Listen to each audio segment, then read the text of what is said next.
Let's open the mailbag and answer some questions on this Mailbag Friday. You are Locked On Royals, your daily Kansas City Royals podcast. Part of the Locked On Podcast Network, your team every day.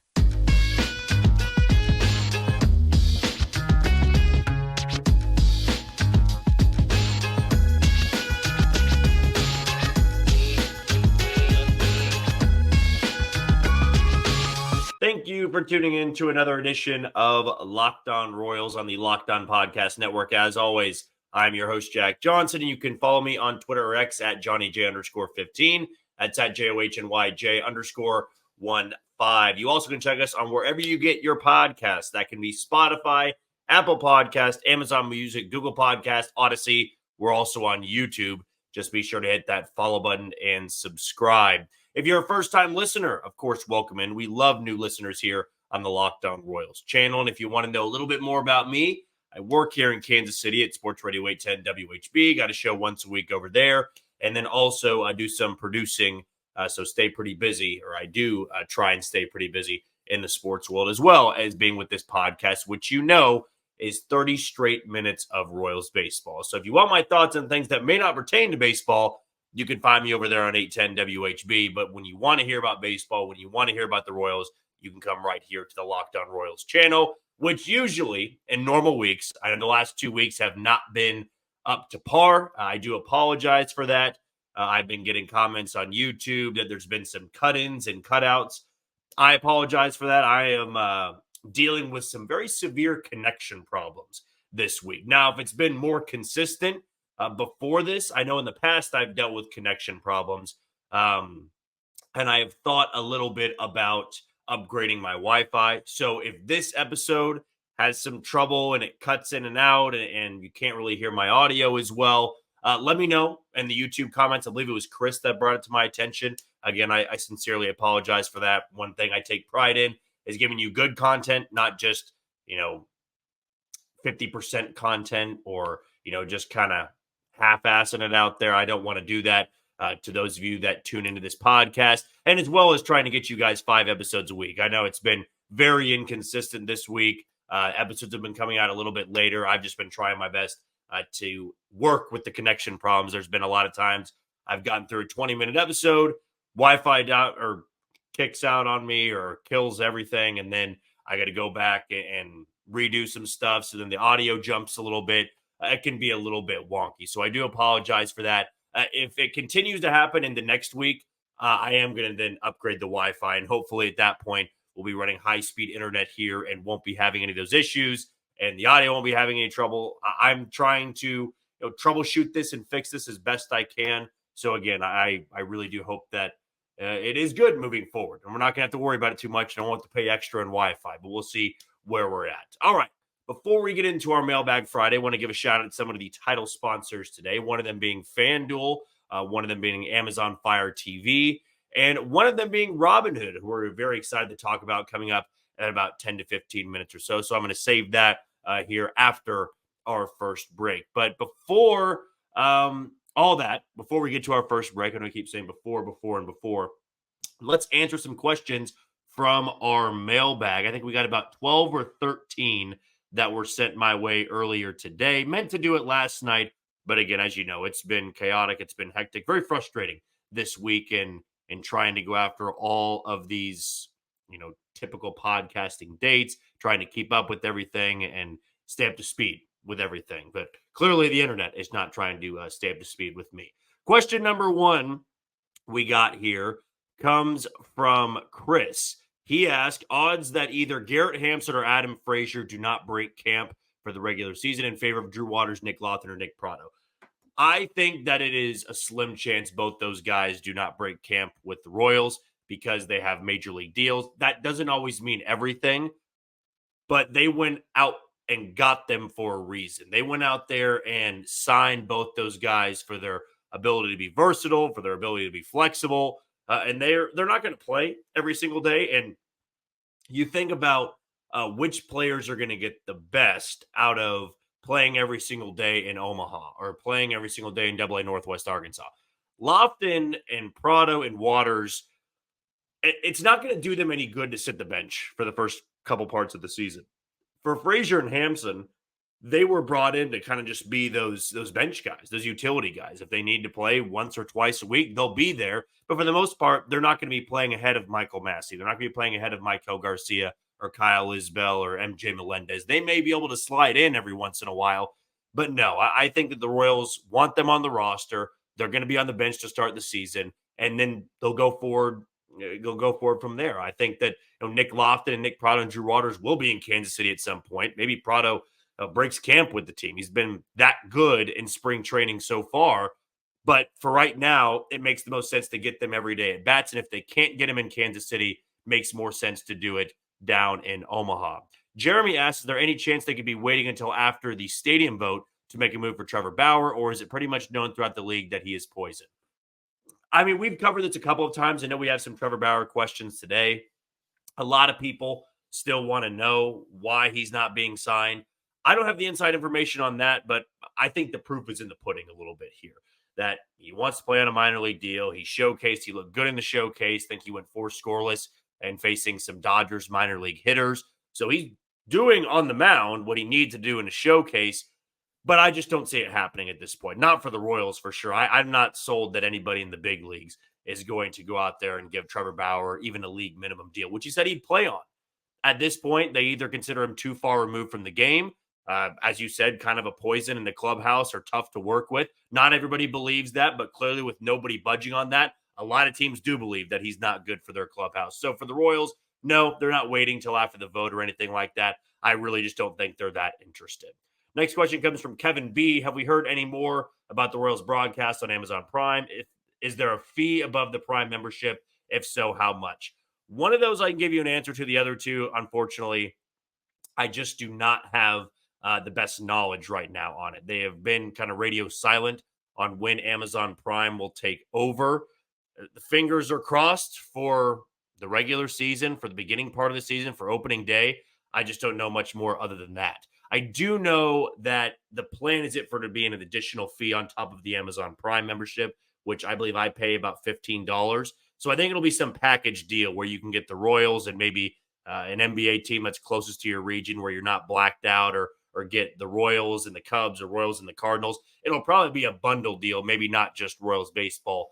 Other than that, though, it's still pretty unknown to me. There just hasn't been enough information on it, and I'm not getting much information on that other than that. So I do apologize, Kevin. If you're hoping for a little bit more, that's just the best I can give you right now. Nathan asks who will start on opening day. We touched on this a little bit earlier in the week. I think at this point it's going to be Michael Wacha, not because he's better than Cole Reagans, not because he's more deserving, but because it's where he lines up. Every 5th game, I was able to map out where they're throwing, which days they're throwing on, which games they're throwing on.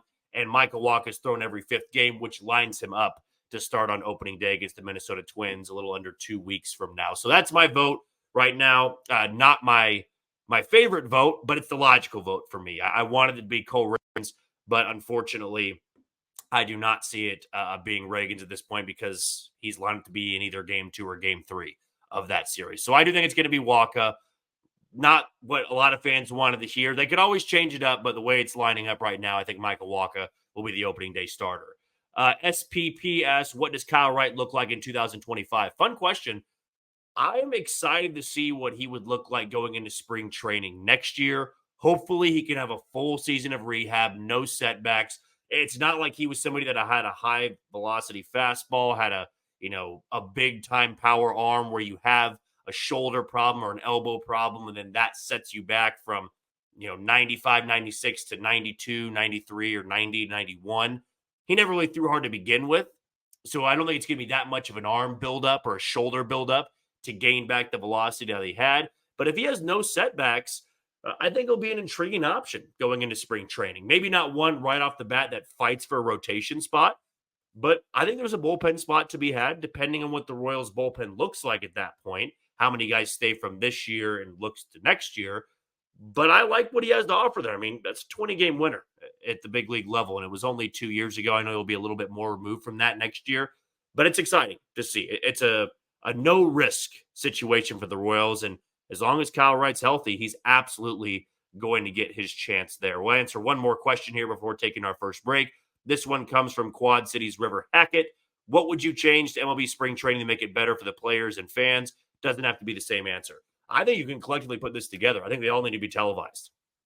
They all should be televised, whether it's your broadcast team or there's some MLB broadcast team, and the way they kind of do it with Apple TV. You need to have accessible ways to watch it. And if not, every ballpark needs StatCast so you can keep up to the game, every single pitch, pitch by pitch stuff, how hard a ball is hit. You need to make it more accessible to the fan. And it gives the players exposure, right? If you just treat it like a regular season, you don't have to put all the equipment down there, the most lights, the most cameras, the most analysts out there. You don't need that. You just need enough people to have a broadcast down there. You can have people from the minor leagues, the minor league broadcast team, broadcast your team's games. I think there's a lot of different ways you can go about it and make it more accessible, make it more enjoyable for fans, not just, oh, the Royals played today and they won, but I have no idea how anybody looked. I can look at the box score. That's about it. So for players and for baseball fans out there, put it on TV, get a broadcast crew together. Have people that don't get the opportunity in the regular season because you don't want to wear out the major league broadcasting team. There's minor league broadcasters that can deserve that chance. So that would be my vote to make it a little bit better for fans, players, and all baseball fans, across the world. Okay, we're going to take our first break of the show. When we come back, we've got a couple more questions to answer from our mailbag next on Locked On Royals. You are tuned into Locked On Royals on the Locked On Podcast Network. I am your host, Jack Johnson. Be sure to give me a follow on Twitter at JohnnyJ_15. That's at JOHNYJ_15. Before we go any further, want to give a shout out to one of the sponsors today in Robinhood Retirement. Now, did you know that even if you have a 401k for retirement, you can still have an IRA? Robinhood has the only IRA that gives you a 3% boost on every dollar you contribute when you subscribe to Robinhood Gold. But get this, now through April 30th, Robinhood is even boosting every single dollar you transfer in from another retirement account with a 3% match. That's right, no cap on the 3% match. Robinhood Gold gets you the most for your retirement thanks to their IRA with a 3% match. This offer is good through April 30th, so get started at Robinhood.com/boost. Subscription fees apply. We also want to give a good shout out to FanDuel, as we know that March Madness is right around the corner. Selection Sunday will be coming up here in a few days, so say goodbye to busted brackets because FanDuel lets you bet on every game of the NCAA tournament. Whether you're betting on a big upset or a one seed, it's time to go dancing on America's #1 sportsbook. Right now, new customers get $200 in bonus bets if your first $5 bet wins. That's $200 to use on point spreads, money lines, and you can even pick who's going to win it all. Just visit FanDuel.com/lockedon and bet on college hoops until they cut down the nets. I know last year I had a great time betting in March Madness, got a couple of upset picks. And then once I got into the second weekend and the third weekend of the tournament, started really picking who I thought was going to win it all and won a lot of money. But if you don't want to bet on just games, bet on prop bets, bet on points scored, totals, rebounds, points, assists, steals, all those type of things, and get that done over at FanDuel. But again, use that code of Locked On so you can make sure that you are taken care of. Okay, a couple more questions we have to get to on this edition of a Mailbag Friday. This one comes from Chiefy. Current percentage chance of Pratto breaking camp with the MLB squad? And it's a good question because we're actually going to talk about it in our final segment today. I would put it at this point around 45 to 50%. I wasn't a big believer in spring training numbers and, just because so-and-so isn't doing well and the other guy or his second stringer is doing well, his depth piece is hitting better than he is, that he should get his spot, because we had seen in numerous spring trainings that guys that weren't that good in the regular season had really good springs. The problem is for a guy like Nelson Velasquez, he's never been an everyday player before. So he didn't really have that luxury, which I ignored, but he didn't really have that luxury of, I can go have a bad spring and I still have a locked-in spot. I think the Royals really wanted him to go out there and take that spot. And Nick Pratto is doing everything he can to take that spot. So it comes down to, do the Royals believe Velasquez just had a slow start, he's fixing some stuff, and he can still be the DH, or are they ready to give Nick Pratto maybe the first base spot and move Vinny Pasquantino to DH because he's coming off of another injury-ridden season. So slow him into playing first base every other day instead of first base, Monday through Sunday. I could see it at this point. I'd probably put it at about 45 to 50%, but we're going to talk about that a little bit more in the final segment of today's show. Next question comes from Davis. He says, how does the defense look? Michael Garcia, Bobby Witt Jr., and Massey seem to have the makings of a top 3 infield in baseball. I was asked this not too long ago. I believe that this left side of the infield, Bobby Witt Jr. and Michael Garcia, can be the best in baseball. I think they're that good. They've got that ceiling of being the best in baseball. Michael Massey's no slouch either. When you think about it, all of those guys are plus defenders. And then if Vinny Pasquantino or Nick Pratto can just handle it over at first base, you're talking about one of the better infields in all of baseball. And when you can go completely around the diamond and feel that comfortable, that confident in your infield, they're going to save you a lot of runs. I mean, it's not the end-all, be-all. If you have a good defense, you're going to be really good, because the Royals have had really good defenses before on some really bad teams because their offense was that bad or their pitching was that bad. But it doesn't hurt. It doesn't hurt to have a really good defense, and the Royals have some of the best defenders in their infield, especially with Garcia and Bobby Witt Jr. But I'm excited to see these guys all play together. I think they're among the smoothest in all of baseball, and it's crazy to think that Michael Garcia is not even a third baseman, and he's starting to look like a guy that's played there every single game of his career. But I'm pumped. I'm sure that you're pumped, Davis, that, it can be a top 3 infield in all of baseball. I'm not going to push back too much on that. I think that is a very real possibility, assuming they can grow off of what they did last season. Jeremy asks, is it safe to say Lyles is pretty much the 5th starter at this point and Lynch is pretty much meat? I don't know if Lynch is meat, but I think if Lyles' start goes well tomorrow, I think it is against Chicago, he's back in line to be that 5th starter. I think the Royals know that as long as he's healthy and he's not having any nagging injury there, not having any slow buildup or fatigue, he's going to be the guy. Now, there's a lot of opportunities for Alec Marsh, for Lynch, for Serpa to take that 5th spot early in the year. But for right now, I think if that start goes well for Lyles, he's back in the driver's seat. If it doesn't, it opens back up. I think Alec Marsh should be the front runner. Then I put Daniel Lynch right behind him because he looked pretty good earlier this week. And then I would go with Angel Serpa. Richard asked, who is going to be the opening day lineup and how is playing time going to be divvied up this year? I think my prediction was Garcia is going to lead off. He'll play third. Bobby Witt Jr. will hit second and play short. Vinny will hit third and be at first. Then I had Salvi cleaning up. He'll be DHing. I think 5th, I had Melendez. He'll be in left. 6th will be Renfroe. He'll be in right. I think 7th, I had Massey there to get the righty. I think that was. So Massey will be at second, hitting 7th. Then Velasquez, 8th, he'll be DHing. And then I'd have Kyle Isbell hitting 9th in center field. The rotations they're going to have, I know when I talked to Matt Quatrero and Surprise that they're going to rotate Velasquez and Renfroe. I think he mentioned Waters and not Blanco rotating in outfield spots. That may have changed. It could be Blanco.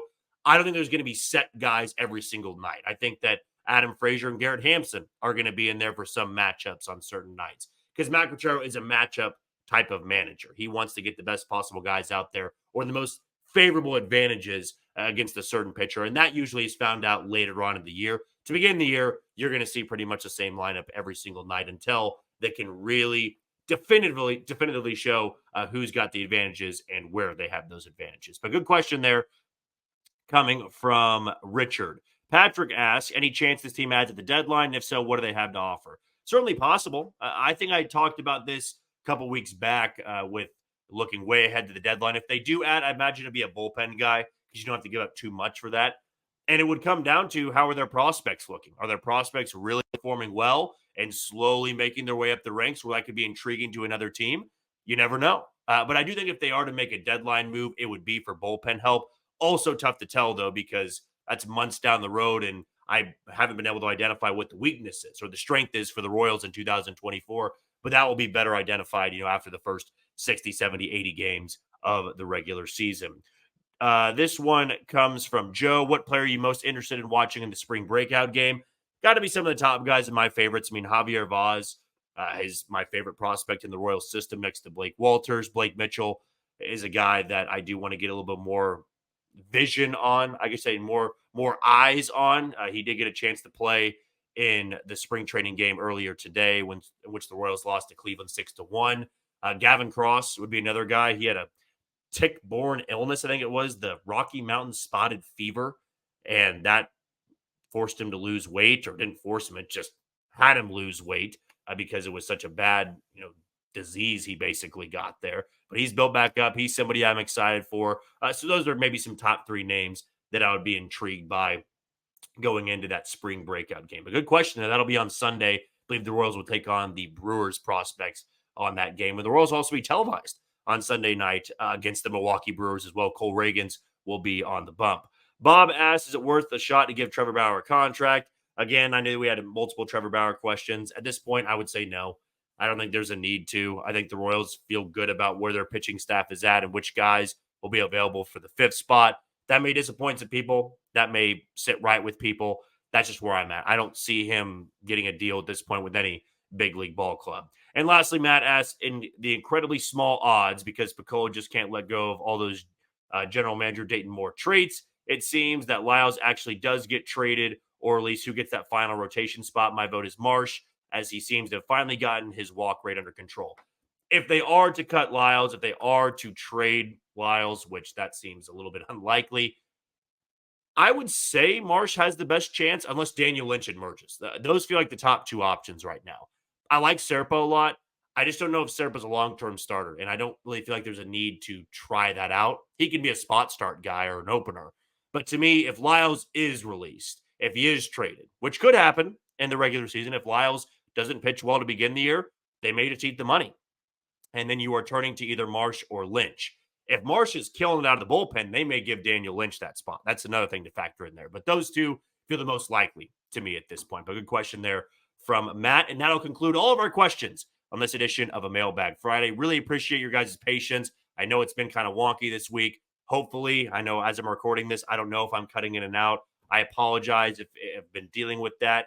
My connection says strong right now, so fingers crossed, aren't dealing with anything. But if it is being a problem for you guys, the mic's cutting in and out, let me know in the YouTube comments so I can get that fixed for either tomorrow's episode or Sunday's episode, and then maybe try to look into upgrading my Wi-Fi. Don't really want to pay more, but I also want to give the best possible content to all you listeners out there. Before we move on to our final segment, want to give a little bit of an update on something cool that's going to be coming your way on March 20th at 7 p.m. Eastern time if you're on the East Coast, or 6 p.m., of course, if you're here in the Midwest, for the best MLB season preview coming exclusively to Locked On Sports Today. On March 20th at 7 p.m. Eastern time, be the first you'll get local insight from MLB local experts, including me, of the Locked On Podcast Network.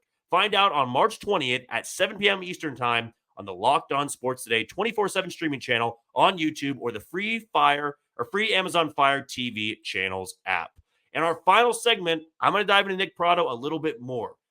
Can he change my mind? Do I actually think he's going to be on the opening day roster? But more than that, an opening day starter. We'll talk about that next on Locked On Royals. You are tuned into Locked On Royals on the Locked On Podcast Network. I'm your host, Jack Johnson. Be sure to give me a follow on Twitter or X at JohnnyJ_15, and follow us on wherever you get your podcasts: Spotify, Apple Podcasts, Amazon Music, Google Podcasts. We're on Odyssey, and you can check us out on YouTube. Just be sure to hit that follow button and subscribe. Before we go any further, one last shout out to the third sponsor of today's show in Amazon Fire TV. Fire TV is your destination for sports, from live games to highlights to in-depth analysis.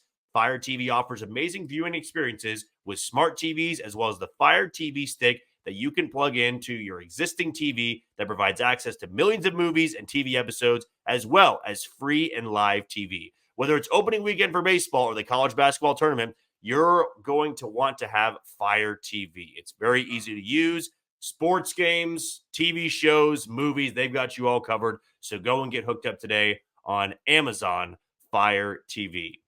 Well, this has become more of a talking point in spring training. And it is a fascinating one for sure, because it was one I dismissed for a couple of weeks until I basically couldn't anymore. The more I was hearing people talk about it, the more I was seeing people's opinions change. It started to make me lean a certain way. And I already touched on this. I believe it was in the second part of the show or the first part of the show. What I failed to understand, or maybe not failed to understand, failed to acknowledge is the best way to say this, is that Nelson Velasquez has never been an everyday player. Okay, he's not Vinny Pasquantino. Even though Vinny's been hurt, they view him as an everyday player. Bobby Witt Jr. has been an everyday player. Garcia, toward the end of last year, in fact, even earlier than that, was an everyday player. They had him in the lineup. They had him at the top of the lineup. MJ has been an everyday player. Isbell, when healthy, has been an everyday player. Hunter Renfroe has as well. Salvador Perez, of course. So you look across the lineup. You look across the diamond. You look across the outfield. These guys have been everyday players before. Nelson Velasquez was the only one that really hadn't. He'd be in that category of Kyle Isbell, but Kyle Isbell is elite defensively, and the Royals really love that. Velasquez has the power, but he wasn't given the keys to the car. He wasn't just handed the DH spot and they said, okay, you are our guy. We're moving forward with you. I still believe he is going to be the opening day starter because I don't think that his spring has been as bad as people think it is. It hasn't been great. Don't get me wrong. I'm not going to try to sugarcoat that. I just remember when I was down there in Surprise before the games, they were talking about him as he was going to be on the team. They were referencing him about they love the power. He's going to be a DH, but he's going to rotate in right field a little bit. They had that envisioned for him until maybe Nick Pratto has forced him out of that spot, which would then put Nick Pratto at first and then Vinny Pasquantino at the DH spot. That is certainly a possibility now. And I can't ignore that anymore. Nick Pratto's been really good in spring training. And the Royals may reward him for that. And then have Nelson Velasquez build back up in AAA, get everyday at-bats as Nick Pratto was going to in Omaha, and they roll with that. And that may be their best lineup with Nick Pratto at first and Vinny Pasquantino at DH. I know a lot of Nick Pratto fans that follow this podcast would love that. I think it could be a toss-up at this point. Now, if Nelson Velasquez gives you a little bit more in these final 10 or so games, he might push that percentage back up to about 60-65% of making the roster. The Royals are going to have that decision to make of what can they actually believe. Can they really take this small sample size and make a decision to begin the year like that? What do they believe more?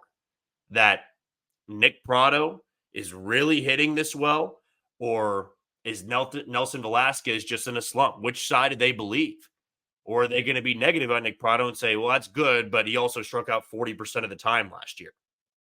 Or are they going to say, well, Nelson Velasquez has not looked good in spring. He needs to build back up. There's a couple different ways they can evaluate that and look at that. And it's certainly now a big question. I don't think this lineup is as locked in as I would like it to be. I would love right now to just have my paper in front of me, have my lineup card, have the bullpen, have the rotation. I think we are in for a pretty entertaining last week of spring training.